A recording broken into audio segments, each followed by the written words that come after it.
Les enfants du quartier se sont moqués d'une pauvre petite fille à cause de son costume, et ils ne lui ont pas demandé de venir avec eux pour la chasse aux bonbons. Cependant, ils ont réalisé qu'elle recevait plus de bonbons que n'importe qui à Halloween et ont appris la surprenante raison pour laquelle elle en recevait autant. Non. Tu ne peux pas venir avec nous. Regarde ton costume. Il est tellement laid, dit une fille à Madison, qui baissa les yeux de honte. Alors qu'elle avait été si excitée par le costume de sorcière que son père avait finalement pu lui trouver. Ouais. Si est moche. Les autres enfants riaient et la montraient du doigt. Mais si est un costume de sorcière, leur a dit Madison en tournant sur elle-même, ce qui a fait rire les autres enfants encore plus. Non. Si est un costume de vieille dame sale. Je suis la sorcière. Regardez mon costume. Il est neuf, et mes parents l'ont fait faire spécialement pour moi, s'est moquée une autre petite fille, du nom d'Anna, en tournant sur elle-même. Les autres enfants ont hoché la tête, et techniquement, ils avaient raison. Le costume d'Anna était tout neuf et brillant. Il avait l'air cher, surtout pour le costume d'Halloween d'une petite fille. Elle avait toujours les meilleurs vêtements parce que ses parents étaient riches. Madison avait demandé à son père si elle pouvait aussi avoir un costume comme celui d'Anna il y a quelques jours. Cependant, son père, Ashton, l'a regardé tristement et a secoué la tête. On ne peut pas pour le moment, ma chérie. Mais bientôt. Je te le promets. Un jour, tu auras le meilleur costume de tous les temps. Quelques jours avant Halloween, il a ramené à la maison un costume de sorcière d'occasion et la petite fille était aux anges. Merci, papa. Tout le monde va adorer cette robe de sorcière. Merci. Ashton l'a regardé, souhaitant pouvoir faire plus car sa fille ne demandait jamais grand-chose, mais il espérait qu'elle passerait un bon moment à la chasse aux bonbons avec les autres enfants. Malheureusement, cela ne s'est pas produit. Ils se sont moqués de sa robe. Tu ne peux pas venir avec nous, a ricané Anna. Premièrement, je dois être la seule sorcière de notre groupe, et deuxièmement, Burke. Nous ne voudrions jamais traîner avec toi. Va-t'en. Les autres enfants approuvaient et riaient, et ils partirent tous pour commencer à collecter des bonbons pour la nuit, tandis que Madison restait seule, embarrassée au milieu de la rue.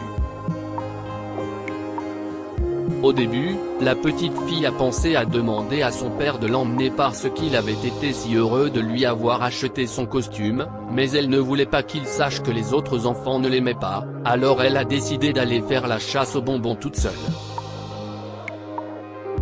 Après tout, elle connaissait la plupart des voisins. Elle les aidait souvent, en portant leurs courses et en les aidant avec leur jardin. Les gens du coin la connaissaient. Elle n'avait pas besoin de traîner avec Anna et ses amis.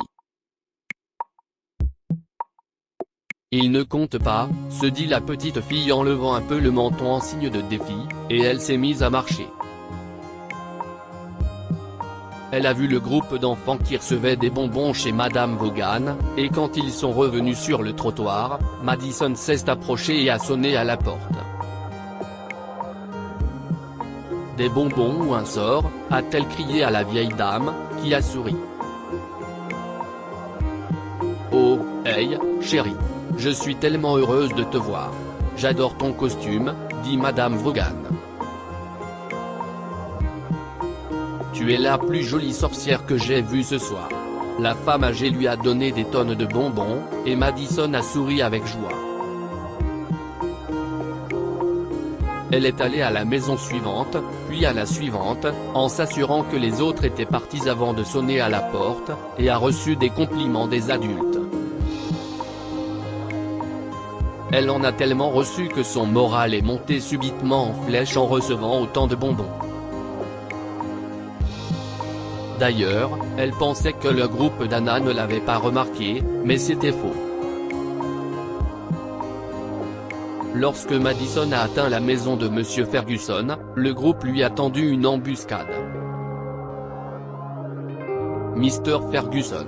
Pourquoi lui donnez-vous plus de bonbons qu'à nous tous? Ce n'est pas juste. Nous méritons plus aussi, a exigé Anna, son gémissement aigu faisant plisser le nez de M. Ferguson en signe de mécontentement. Pourquoi? Parce que Madison est l'enfant la plus gentille du quartier.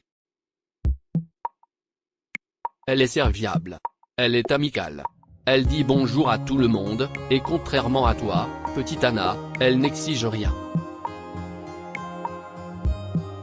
De plus, sa famille a dû faire face à beaucoup de choses. Sa mère est malade à l'hôpital et son père s'occupe du toit au-dessus de leur tête. Votre petit groupe aurait bien besoin d'une amie comme elle pour vous apprendre ce qu'est la vraie vie, a grondé M. Ferguson. Il a dit un au revoir amical à Madison et a fermé la porte. Madison s'est retournée, a haussé les épaules et a commencé à s'éloigner. Ta maman est vraiment malade? Anna l'a arrêté, l'air inquiet. Madison a hoché la tête. Où est-ce qu'elle va s'en sortir? A demandé un autre enfant. Je ne sais pas, répondit Madison en secouant la tête. Tu veux continuer à marcher avec nous? A proposé Anna, en soulevant un côté de sa bouche. Madison n'était pas sûre pendant une seconde. Les enfants faisaient peut-être ça pour obtenir plus de bonbons de leurs voisins, mais leur visage semblait sincère. Elle a acquiescé. Elle apprendra plus tard qu'Anna avait perdu sa grand-mère. Par conséquent, apprendre que la mère de Madison était malade a été un choc.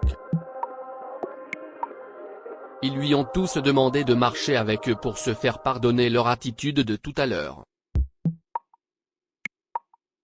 Bien qu'il ait agi comme des brutes, ils n'étaient pas de mauvais enfants, juste un peu plus gâtés que Madison. Ils ne comprenaient pas pourquoi elle n'avait pas de costume cool comme eux. Mais une fois qu'ils l'ont compris, ils ont changé. Et après ce jour, ils ont traité Madison comme une amie. Et ils ont aussi commencé à devenir plus amicaux avec le reste du quartier, suivant l'exemple de Madison. Avec le temps, la santé de la mère de Madison s'est améliorée et les problèmes financiers de leur foyer se sont arrangés pour qu'elle puisse de nouveau étudier. Cependant, la petite fille a exigé de porter le même costume de sorcière bon marché jusqu'à ce qu'il ne lui aille plus. Elle le mit de côté et le garda, avec l'intention de le transmettre à sa fille bien des années plus tard. Aux yeux de Madison, c'était le meilleur costume jamais fabriqué. Que pouvons-nous apprendre de cette histoire? Apprenez à vos enfants à ne pas juger les autres pour les vêtements ou les objets qu'ils possèdent. Toutes les familles n'ont pas la même situation financière, et les enfants doivent apprendre à ne pas se moquer de ceux qui ont moins de chance. La gentillesse et la serviabilité sont toujours récompensées. Madison était la meilleure enfant du quartier, et tout le monde la récompensait en lui témoignant du respect et en lui offrant plus de bonbons pour Halloween. Lire aussi, des enfants riches se sont moqués de leurs camarades de classe, et sont choqués de le voir à la réunion des anciens 10 ans plus tard. Abonnez-vous à Amomama sur Google News.